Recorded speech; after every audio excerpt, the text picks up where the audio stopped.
الحمدللہ رب العالمین والصلاة والسلام علی سید الانبیاء والمرسلین اما بعد فاعوذ باللہ من الشیطان الرجیم بسم اللہ الرحمن الرحیم۔ سبق نمبر 27 نزہۃ القاری شرح بخاری، یہ ہم پڑھ رہے ہیں۔ اس کے صفحہ نمبر 351 کا کچھ حصہ ہم نے پڑھا تھا، اس سے آگے مزید انشاءاللہ تعالی ہم پڑھیں گے۔ اب حدیث پاک میں جو ہم تھوڑی سی یہ کر لیں گے تبدیلی، جہاں پر لغات آئیں گی وہ ہم نہیں پڑھا کریں گے، اور لغات کا آپ کا ٹیسٹ بھی نہیں ہوگا، ٹھیک ہے؟ کیونکہ ہم نے عربی گرامر نہیں پڑھی ہوئی اور صرف نحو کے قواعد یہ ہم نہیں جانتے، اس لیے یہ ہمیں سمجھ بھی کم آتے ہیں، بلکہ بہت کم آتے ہیں، اور کئیوں نے تو شکایت بھی کی ہے کہ ان کو تو بہت اس وجہ سے مشکل لگ رہا ہے۔ تو ہم اس کو چھوڑیں گے اور باقی شرح انشاءاللہ تعالی ہم پڑھا کریں گے۔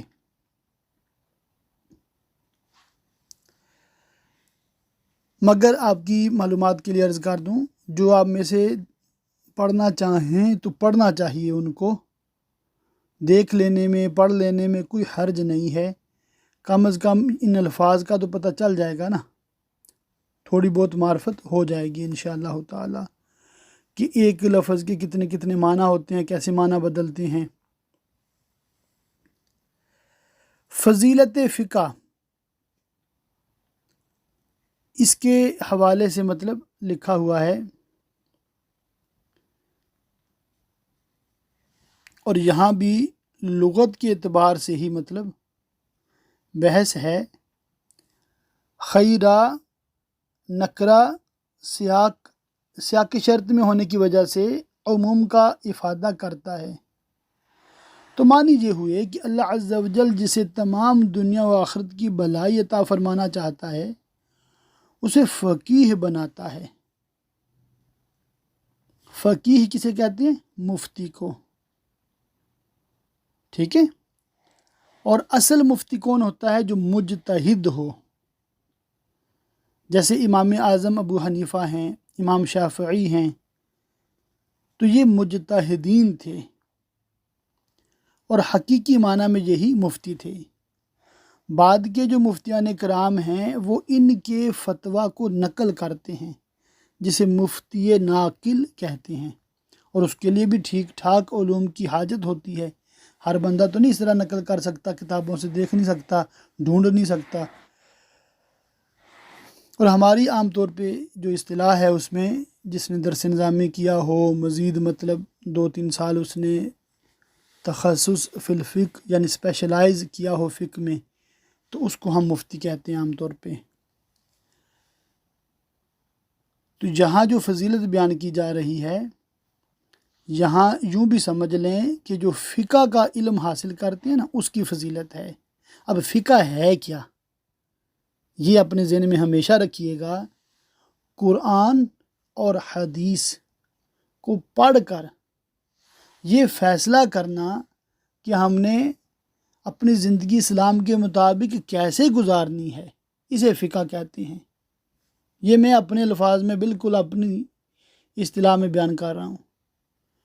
تو ان بزرگوں نے، جیسے امام اعظم ابو حنیفہ نے، یہ پڑھا قرآن کو، حدیث کو، پھر انہوں نے سوچا کہ بھی نماز ایسے ہونی چاہیے، روزے کے یہ مسائل، تو باقی دیگر یہ مسائل ہیں۔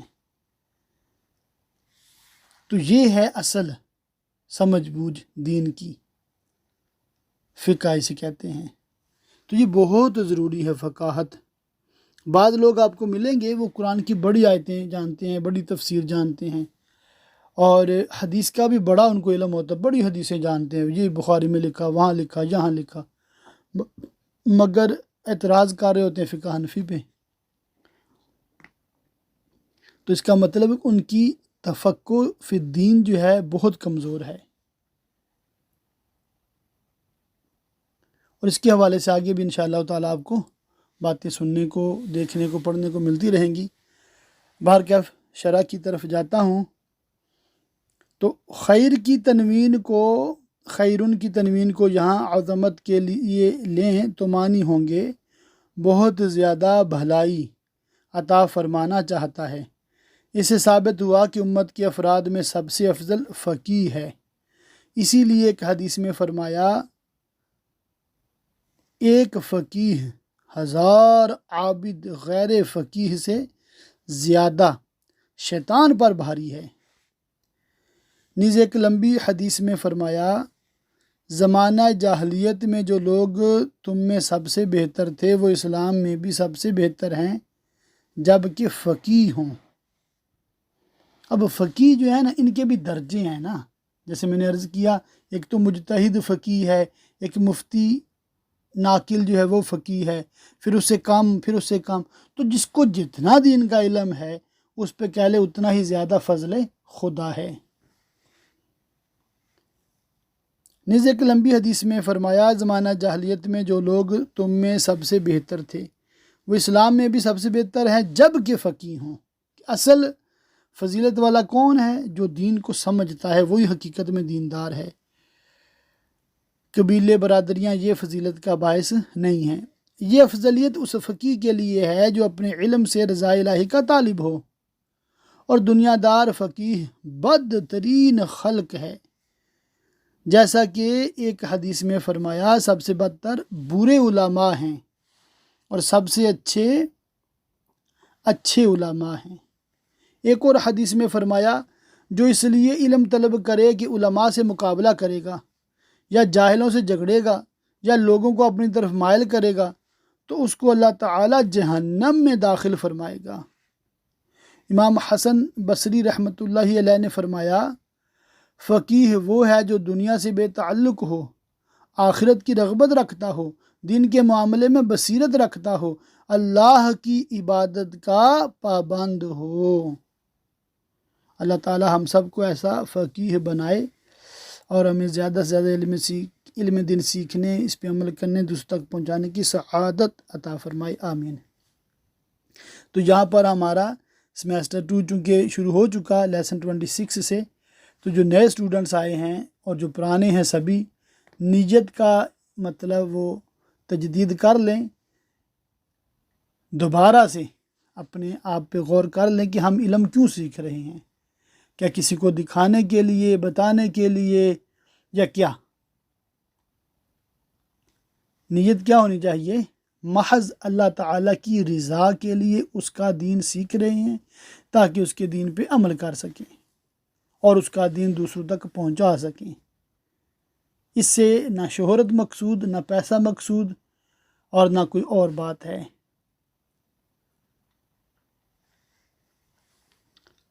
حضور قاسم بھی ہیں اور خازن بھی۔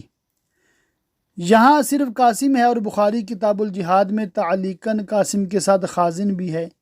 معانی کا قاعدہ ہے کہ فعل یا شبہ فعل کا متعلق یعنی اس کا مفعول وغیرہ جب محذوف ہوتا ہے تو وہ عموم کا افادہ کرتا ہے۔ یہاں قاسم، خازن، یعطی تینوں کے مفعول محذوف ہیں، تو اس سے عموم پر دلالت ہوئی، معنی یہ ہوئے کہ مخلوقات میں سے جس کسی کو اب تک جو کچھ ملا یا آئندہ ملے گا، ان سب کا دینے والا اللہ ہے، اور ان سب کا خازن میں ہوں، اور ان سب کا بانٹنے والا میں ہوں۔ جس طرح اللہ کے معطی ہونے میں کسی قسم کی کوئی تخصیص جائز نہیں، اسی طرح حضور اقدس صلی اللہ تعالی علیہ وآلہ وسلم کے قاسم و خازن ہونے میں کسی قسم کی تخصیص جائز نہیں۔ جس طرح تمام مسلمانوں کا اعتقاد ہے کہ عالم کی ہر نوع، ہر فرد، خواہ وہ فرشتے ہوں، خواہ وہ انسان، خواہ جن ہوں، خواہ اور کچھ، سب کو سب کچھ اللہ کی عطا سے ملا اور ملے گا، اسی طرح یہ اعتقاد بھی واجب ہے کہ سب کو بلا استثناء جو کچھ ملا یا ملے گا وہ سب حضور اقدس کے دیے سے ملا۔ اس لیے جن لوگوں نے اسے علم کے ساتھ خاص کیا یہ درست نہیں۔ حضور صلی اللہ علیہ وآلہ وسلم اول الخلق ہیں، حیات بھی از قسم عطا ہے، تو سب کو حیات بھی حضور ہی کے ہاتھوں ملی، تو ثابت ہوا کہ ہر ذی حیات سے پہلے حضور اقدس صلی اللہ تعالی علیہ وسلم موجود تھے، اور آپ کی تخلیق سارے علم سے پہلے ہوئی، خواہ وہ آدم علیہ السلام ہوں، خواہ وہ جبریل امین اور دیگر ملائکہ، جس کی تائید اس مشہور حدیث سے ہوتی ہے جسے امام عبد الرزاق استاذ امام احمد بن حنبل نے، یعنی امام احمد بن حنبل کے استاذ نے حضرت جابر رضی اللہ تعالیٰ عنہ سے روایت کیا، فرمایا اے جابر، اللہ عز و جل نے تمام چیزوں سے پہلے تیرے نبی کے نور کو اپنے نور سے پیدا فرمایا۔ سبحان اللہ۔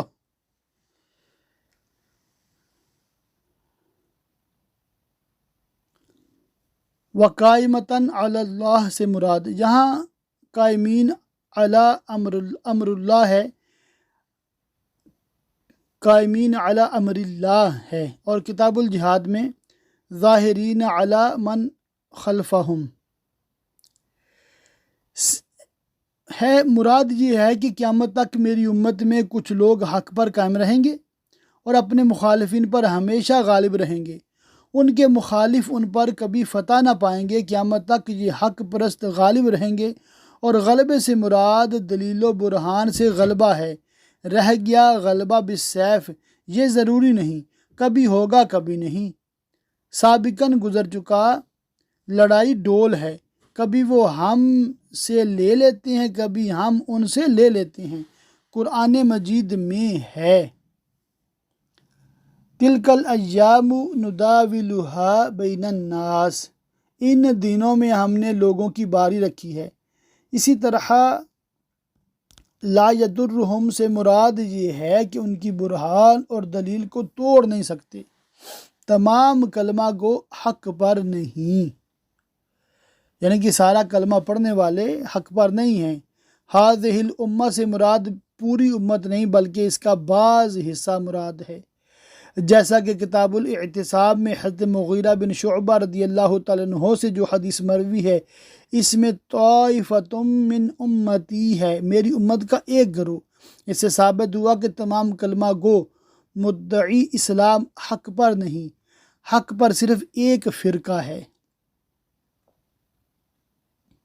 حضرت عمر رضی اللہ تعالیٰ عنہ نے فرمایا، سردار بنائے جانے سے پہلے علم حاصل کرو۔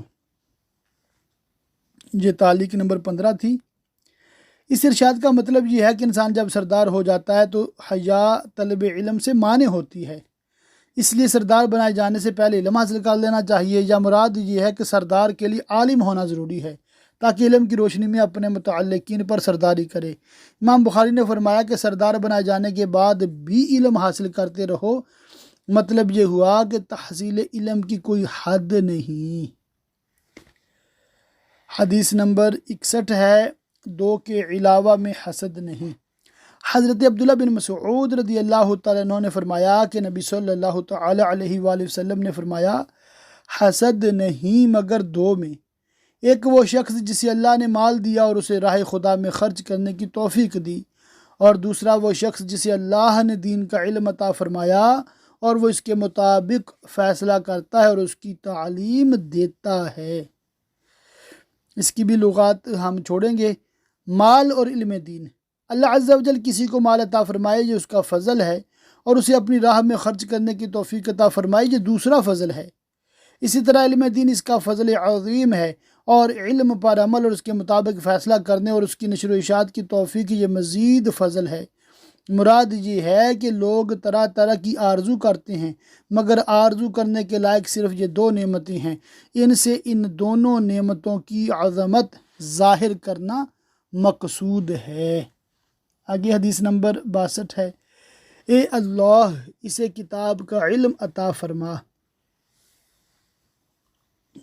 حضرت ابن عباس رضی اللہ تعالیٰ عنہما نے کہا کہ رسول اللہ صلی اللہ علیہ وسلم نے مجھے اپنے سینے سے لگایا اور یہ دعا دی کہ اے اللہ اسے کتاب کا علم عطا فرما۔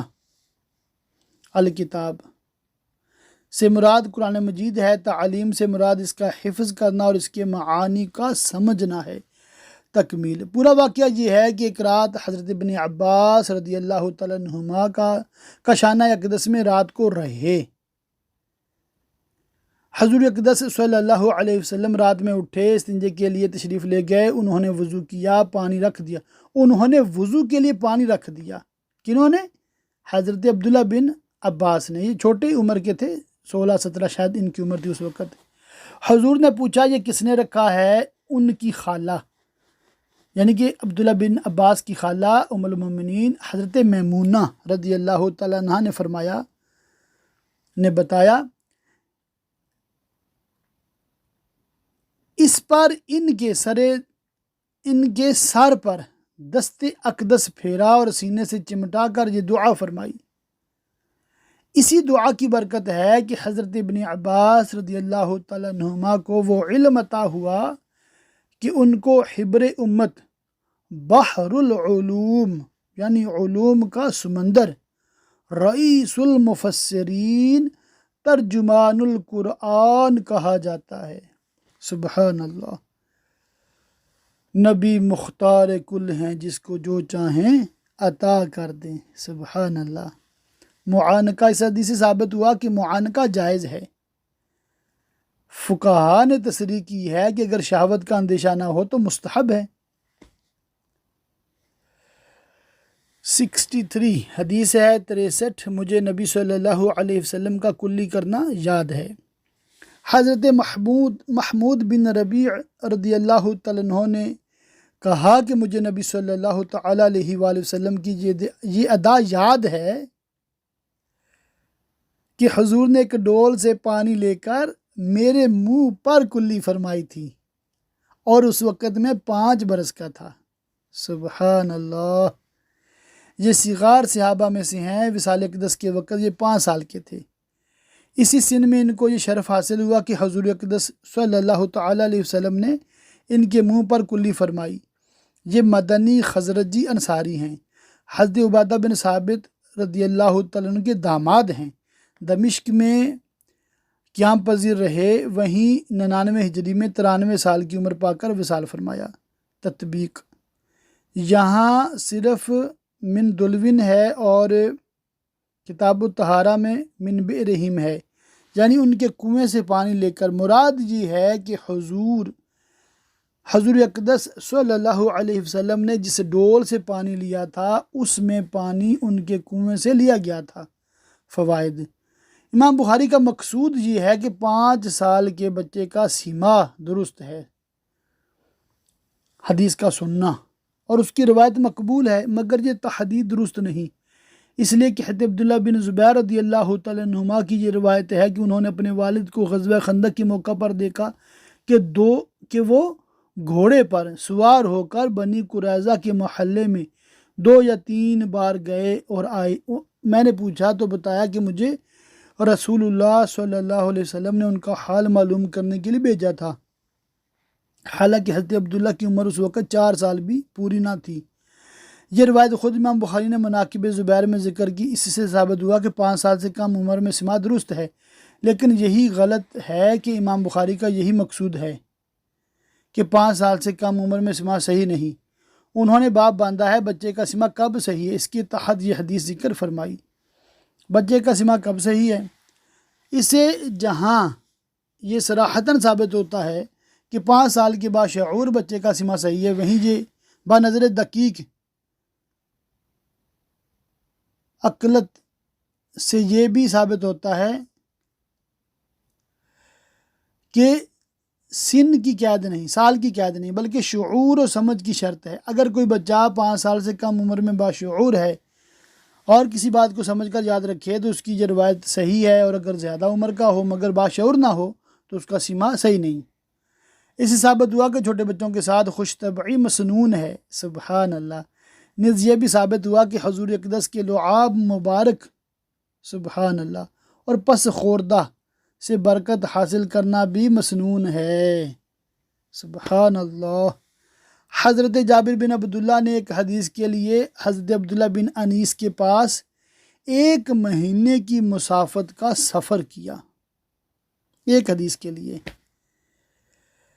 اللہ اللہ، احادیث سننے کا شوق۔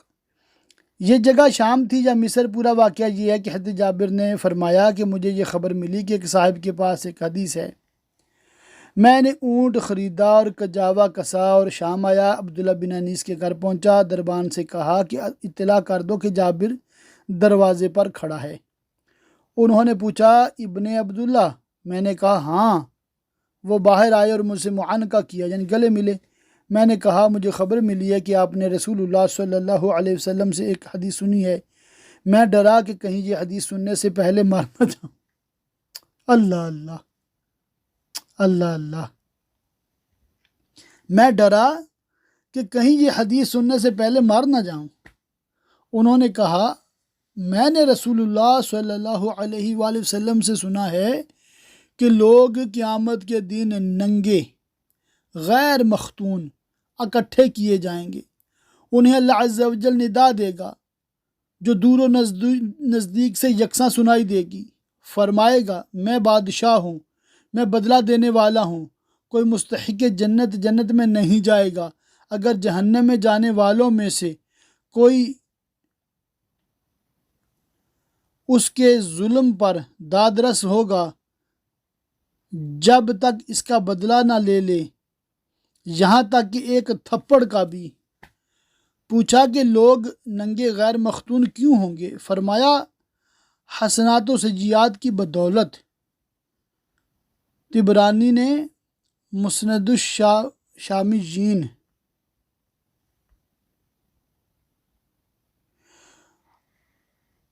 اور تمام نے اپنے فوائد میں اور خطیب نے کتاب الرحلت میں بجائے شام کے مصر کہا ہے۔ امام بخاری نے الرد علی الجحیمہ کے اخیر میں اس کا ابتدائی حصہ ان الملک الدیان تک تعلیقاً ذکر کیا۔ اس سے ظاہر ہوتا ہے کہ صحابہ کرام کو احادیث یاد کرنے اور اسے پھیلانے کا کتنا شوق تھا، کہ حضرت جابر بن عبداللہ جیسے احادیث کے خزانے نے صرف ایک حدیث سننے کے لیے اتنا لمبا سفر کیا، اور آج کیا حال ہے؟ اہل علم کو خصوصاً اس سے سبق حاصل کرنا چاہیے۔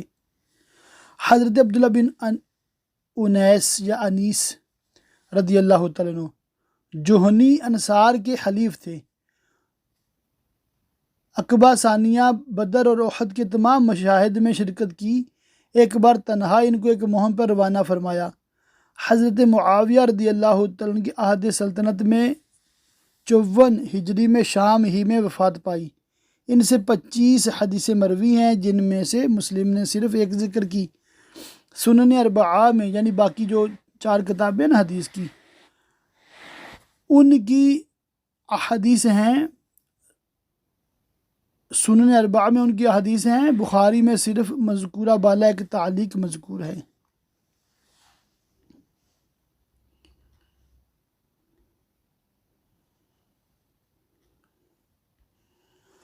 علم کی مثال زوردار بارش کی سی ہے۔ حضرت ابو موسیٰ رضی اللہ تعالیٰ عنہ نے روایت کیا کہ نبی صلی اللہ علیہ وآلہ وسلم نے فرمایا اللہ تعالیٰ نے جو ہدایت اور علم دے کر مجھے مبعوث فرمایا ہے، اس کی مثال زوردار بارش کی ہے جو زمین پر برسی۔ کچھ زمین عمدہ تھی جس نے پانی جذب کر لیا اور گھاس اور سبزی خوب اگائی، اور کچھ زمین سخت تھی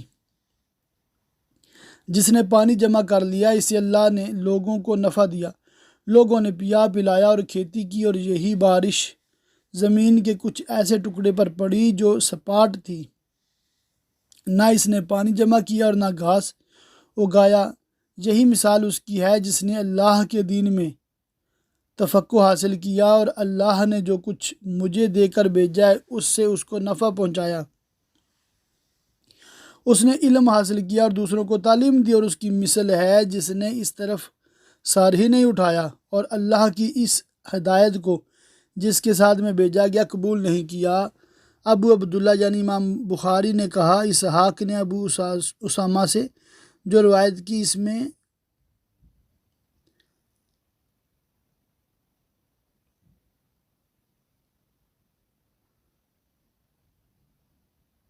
قبلت الماء کی جگہ فیک الماء کہا ہے۔ لغات اس کی بھی ہم چھوڑ رہے ہیں، تطبیق پڑھتے ہیں۔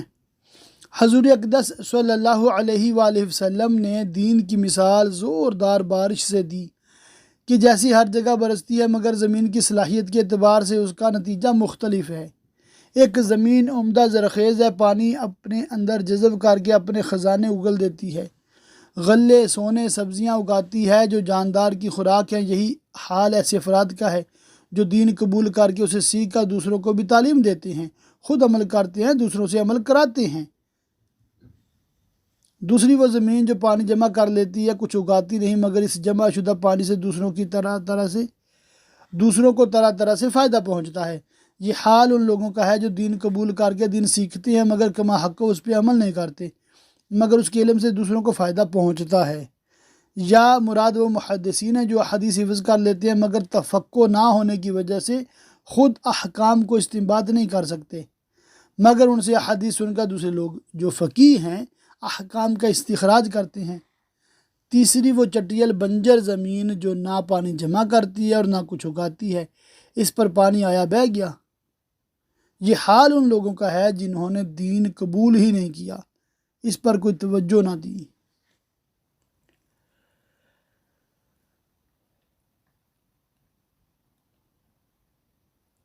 اچھا، آگے بھی یہ علمی بحث ہے اس کی۔ قال اسحاق سے کون مراد ہے؟ قال اسحاق میں اسحاق سے کون مراد ہے یہ طے کرنا مشکل ہے۔ علامہ اسقلانی نے فرمایا یہ اسحاق بن راہویہ ہے، اس لیے کہ امام بخاری زیادہ تر انہی سے روایت کرتے ہیں۔ علامہ عینی کی رائے یہ ہے کہ یہ ان تینوں اسحاق میں سے کوئی ایک ہے۔ اسحاق بن راہویہ، اسحاق بن ابراہیم بن نصر السعدی البخاری، اسحاق بن منصور بن بہرام الکوسج المروزی۔ اسی لیے امام بخاری اپنی کتاب میں ابو اسامہ حماد بن سلمہ سے انہی تینوں کے واسطے سے روایت کرتے ہیں۔ اس سے ظاہر ہو گیا کہ بالیقین یہ فیصلہ کرنا کہ یہ اسحاق بن راہویہ ہی ہے درست نہیں۔ یہی امام نسائی کی بھی رائے ہے۔ انہوں نے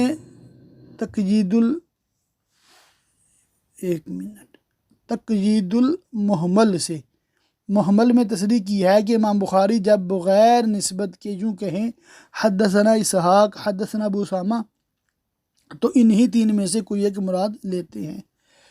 ایک تعلیق ہے، ربیہ نے کہا جس کے پاس کچھ بھی علم ہو اسے اپنے آپ کو ضائع نہیں کرنا چاہیے۔ حضرت ربیہ بن عبد الرحمن مدنی ہیں، تابعی ہیں اور حضرت مالک کے استاد۔ ان کے اس ارشاد کا مطلب یہ ہے کہ جسے قرآن حدیث تفسیر فقہ کا تھوڑا سا بھی علم ہو اسے چاہیے کہ خود اس پر عمل کرے، دوسروں کو اس کی تعلیم دے، بے فیض نہ رہے۔ اور یہ مطلب بھی ہو سکتا ہے کہ علم کے وقار کو محفوظ رکھے، اسے حصول دنیا کا ذریعہ نہ بنائے۔ جو لوگ علماء کی عزت نہ کرتے ہوں ان کے پاس نہ جائے، غیر اہل کو تعلیم نہ دے۔ علم ختم ہو جائے گا اور جہالت غالب ہوگی۔ حضرت انس بن مالک رضی اللہ تعالیٰ عنہ نے فرمایا میں تم سے ایک حدیث بیان کر رہا ہوں کہ میرے بعد کوئی بیان نہ کرے گا۔ میں نے رسول اللہ صلی اللہ علیہ وآلہ وسلم کو یہ فرماتے سنا، قیامت کی نشانیوں میں سے یہ ہیں کہ علم ختم ہو جائے گا، جہالت غالب ہوگی، زنا عام ہوگا، عورتوں کی کثرت ہوگی، مرد کم ہو جائیں گے، یہاں تک کہ 50 عورت کا نگہبان صرف ایک مرد ہوگا۔ یہی حدیث بطریق عمران بن میسرہ یوں مروی ہے، علم اٹھا لیا جائے گا، اس کی جگہ جہالت لے لے گی، شراب پی جائے گی، زنا پھیل جائے گا۔ لغات اس کی ہم چھوڑ رہے ہیں۔ علامات قیامت کی نشانیاں بہت ہیں، انہی پانچوں میں انحصار نہیں، البتہ یہ پانچوں بہت اہم ہیں۔ دین و دنیا کی درستگی 5 چیزوں پر مبنی ہے: دین، عقل، نفس، نسب، مال، اور یہ پانچوں ان کو تباہ کرنے والی ہیں۔ رفع علم کا اٹھایا جانا اور جہالت دین کو، شراب عقل کو اور مال کو، مردوں کی قلت نفس کو، زنا نسب اور مال کو۔ اس لیے حدیث میں ان پانچوں کو خصوصیت سے اکٹھا ذکر فرمایا۔ رفع علم سے کیا مراد ہے؟ علم اٹھانے سے یہ مراد نہیں کہ علماء ہوں گے اور علم ان کے سینوں سے مٹا دیا جائے گا، بلکہ مراد یہ کہ علماء باقی نہ رہیں گے، جیسا کہ آگے مفصل آ رہا ہے۔ فضیلت علم میں ایک ہے حدیث مطلب، حضرت ابن عمر رضی اللہ تعالیٰ عنہما نے کہا، میں نے سنا رسول اللہ صلی اللہ علیہ وسلم نے فرمایا، میں سو رہا تھا کہ مجھے دودھ کا پیالہ دیا گیا، میں نے اتنا پیا کہ آسودگی ناخنوں سے نکلنے لگی، پھر میں نے اپنا جوتا عمر بن خطاب کو دیا، انہوں نے پوچھا یا رسول اللہ، حضور نے اس کی کیا تعبیر کی؟ فرمایا علم۔ اس کی لغات بھی چھوڑ رہے ہیں۔ دودھ اور علم میں مناسبت کیا ہے؟ دودھ کی تعبیر علم کے ساتھ اس مناسبت سے ہے کہ دونوں کثیر النفع اور مفید ہونے میں مشترک ہیں۔ دودھ انسان کی بہترین غذا اور بدن کے لیے مقوی ہے، اور علم سے دین و دنیا سنورتی ہے، اور علم روح کی غذا اور اس کے لیے مقوی ہے۔ اس حدیث سے علم کی فضیلت یوں ثابت ہوتی ہے کہ یہ رسول اللہ صلی اللہ علیہ وسلم کا عطا فرمودہ فضلہ مبارک ہے۔ سبحان اللہ۔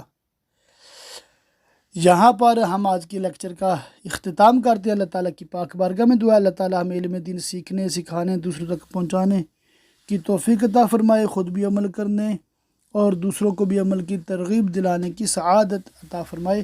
آمین بجاہ النبی الامین وصلی اللہ تعالی علیہ وآلہ وصحبہ وبارک وسلم۔